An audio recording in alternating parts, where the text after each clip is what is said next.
வாய்மொழியும் எந்தன் தாய்மொழியும் இங்கு வசப்படவில்லையே.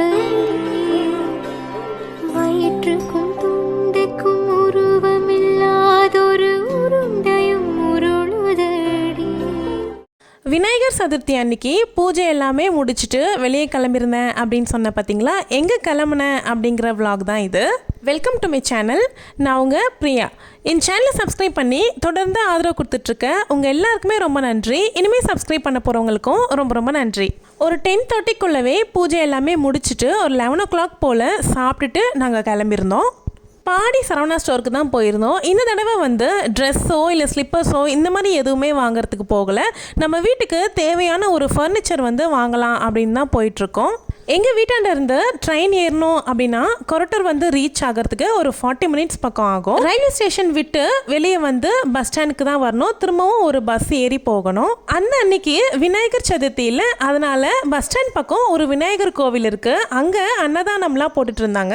ரொம்ப பெரிய லைனாக நின்றுட்டு இருந்துச்சு. நாங்கள் ஒரு 20 minutes போல நின்றுமே பஸ் இல்லை. அப்புறம் அங்கே இருந்தவங்க கிட்ட கேட்டதுக்கு சாப்பாடு போடுறாங்க அப்படிங்கிறதுனால பஸ் எல்லாமே மெயின் ரோட்லேயே நின்றுரும், பஸ் ஸ்டாண்டுக்குள்ளே வராது அப்படின்னு சொன்னாங்க.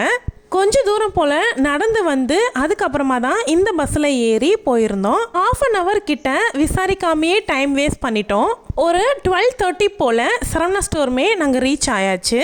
எங்களுக்கு வேறு எதுவுமே வாங்குற வேலை இல்லை அப்படிங்கிறதுனால லிஃப்ட் ஏறி ஸ்ட்ரைட் 9th floor போயாச்சு. ஃபர்னிச்சர் எல்லாமே 9th floorல தான் இருக்கும். சரி, அங்கே பார்க்கலாம், அங்கே பிடிக்கல அப்படின்னா பக்கத்துலேயே இன்னொரு ஃபர்னிச்சர் ஷாப் இருக்கு, அங்கே போய்க்கலாம் அப்படின்னு இருந்தோம். நம்மளுடைய வீடியோ ரெகுலராக பார்க்குறவங்களுக்கு நல்லாவே தெரியும் நம்ம வீட்டில் சோஃபா இல்லை அப்படிங்கிறது. இதுக்கு முன்னாடி சோஃபா இருந்துச்சு. அந்த சோஃபாவுமே நாங்கள் செகண்ட் ஹேண்டில் தான் வாங்கி வச்சுருந்தோம். அந்த சோஃபாவை என்னுடைய சின்ன பையன் பிருத்திவ் இருக்கான் பார்த்தீங்களா, அவன் குழந்தையா இருக்கும்பொழுது அது கொஞ்சமாக கிழிஞ்சிருந்த இடத்துல இருந்த மொத்த பஞ்சையும் கொஞ்சம் கொஞ்சமாக பிச்சு மொத்தமாக போட்டாச்சு. அது அப்போவே நாங்கள் முடிவு பண்ணிட்டோம், இதுக்கப்புறம் திரும்பவும் புதுசாக வாங்கினாலும் இதே கதி தான் ஆகும், அதனால் கொஞ்சம் வருஷத்துக்கு சோஃபா பக்கமே போக வேணாம் அப்படின்னு தள்ளி போட்டு வச்சுருந்தோம். ஏன்னா சின்ன வயசுலலாம் பிருத்தி வந்து ரொம்ப கோவக்கார பையனாக இருப்பான். சோஃபாவெல்லாம் பிச்சு போட்டுட்டு அதோடைய கிளாத் எல்லாமே பிடிச்சி இழுத்துருவான், ஸ்டிச்சஸ் எல்லாம் தனித்தனியாக இழுத்துருவான். அதுக்காக பயந்துட்டே நாங்கள் வந்து சோஃபாவே வாங்காமல் இருந்தோம். 2020 தான் அந்த சோஃபா வந்து ரிப்பேர் ஆகி மொத்தமாக தூர போட்டோம்.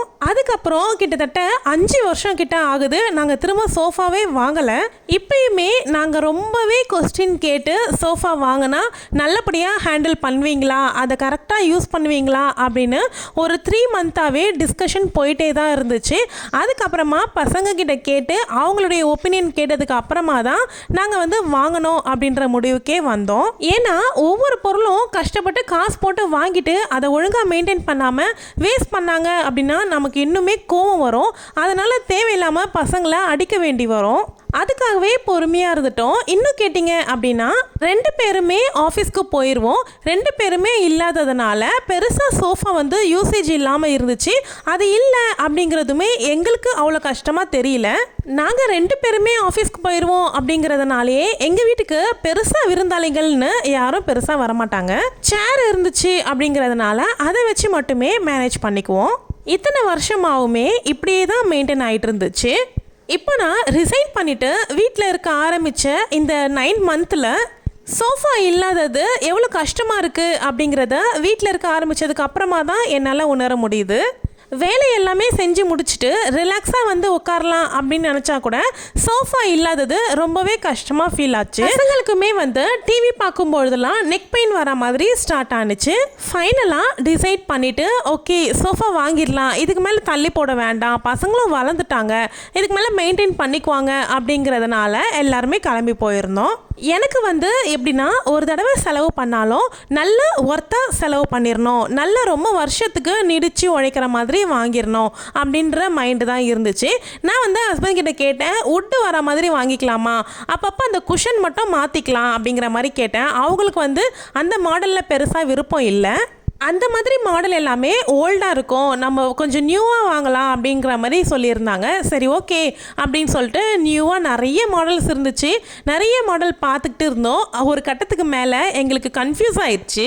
கிட்டத்தட்ட ஒரு மணி நேரத்துக்கு பிறகு தான் நாங்கள் செலெக்ஷனே பண்ணியிருந்தோம். எங்களை அட்டன் பண்ணியிருந்த அந்த பையனுமே ரொம்ப டென்ஷன் ஆகிட்டாரு அப்படின்னு தான் சொல்லணும். நாங்கள் சொல்லிட்டோம், எங்களுக்கு கொஞ்சம் டைம் வேணும், ஸோ நீங்கள் உங்கள் ஒர்க்கை பாருங்கள், நாங்கள் பொறுமையாக டிசைட் பண்ணிவிட்டு உங்களை கூப்பிடுறோம் அப்படின்னு சொல்லி அவரை அமைச்சிட்டோம்.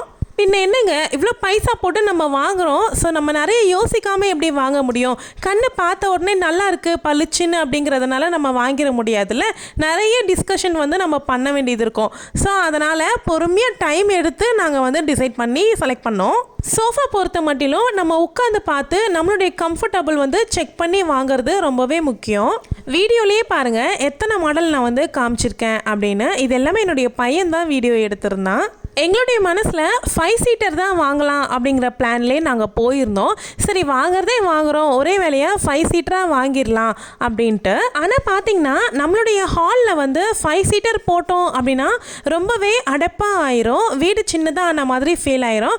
நீங்கள் நம்ம வீடியோ பார்க்குறவங்களுக்கு நல்லா தெரிஞ்சிருக்கும், என்னுடைய வீட்டில் ஒரு ரூம் டோர் எப்போவுமே மூடியே தான் இருக்கும். அதில் நான் தேவ்பிரியா ஃபேன்சி சேனலுக்கான திங்ஸ் எல்லாமே அதில் அரேஞ்ச் பண்ணி வச்சுருக்கிறதுனால நான் எப்போதுமே அதை க்ளோஸ் பண்ணி தான் வச்சுருப்பேன். இந்த ஒரு பெட்ரூமை நான் பிஸ்னஸ்க்காக வேண்டி தனியாக ஒதுக்கிட்டேன் அப்படிங்கிறதுனால நான் சோஃபா கொண்டு போய் அதுலேயும் போட முடியாது.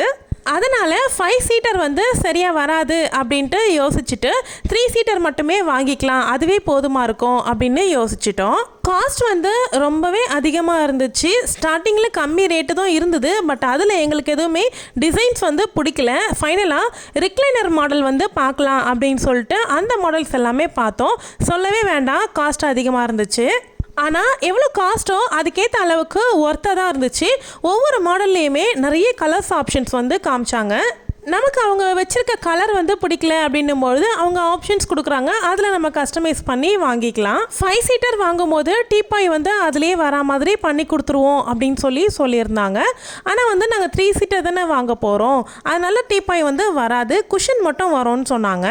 இது வரைக்கும் நீங்கள் பார்த்த இந்த இத்தனை சோஃபாலையும் நாங்கள் எந்த சோஃபா செலக்ட் பண்ணியிருப்போம் அப்படிங்கிறத நீங்கள் கெஸ் பண்ணீங்க அப்படின்னா கமெண்ட்டில் கண்டிப்பாக ஷேர் பண்ணுங்கள்.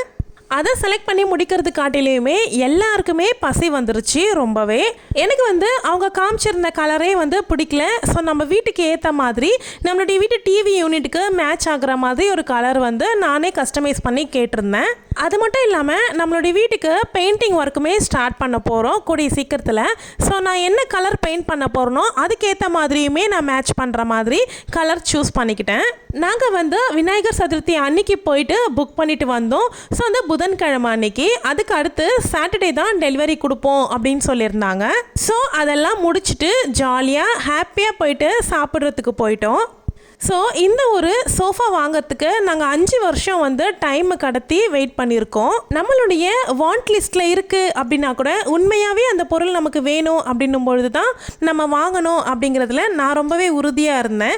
அதனால தான் இவ்வளோ டைம் எடுத்து இப்போ வாங்கியிருக்கேன். எந்த மாடல் நாங்கள் சூஸ் பண்ணியிருக்கோம் அண்ட் டெலிவரி வர்றது, நாங்கள் எப்படி அதை யூஸ் பண்ணுறோம், எவ்வளோ ஆணுச்சுன்ற டீட்டெயில்ஸ் எல்லாமே இன்னொரு லாங் வீடியோவில் நான் ஷேர் பண்ணுறேன். ஸோ ஹாப்பியாக அங்கேருந்து கிளம்பி நாங்கள் வீட்டுக்குமே வந்துட்டோம்.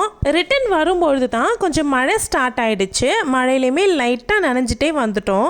நம்மளுடைய சேனலை நீங்கள் புதுசாக இந்த வீடியோ மூலிமா தான் பார்க்குறீங்க அப்படின்னா சேனலை மறக்காமல் சப்ஸ்கிரைப் பண்ணிக்கோங்க. தேங்க்யூ.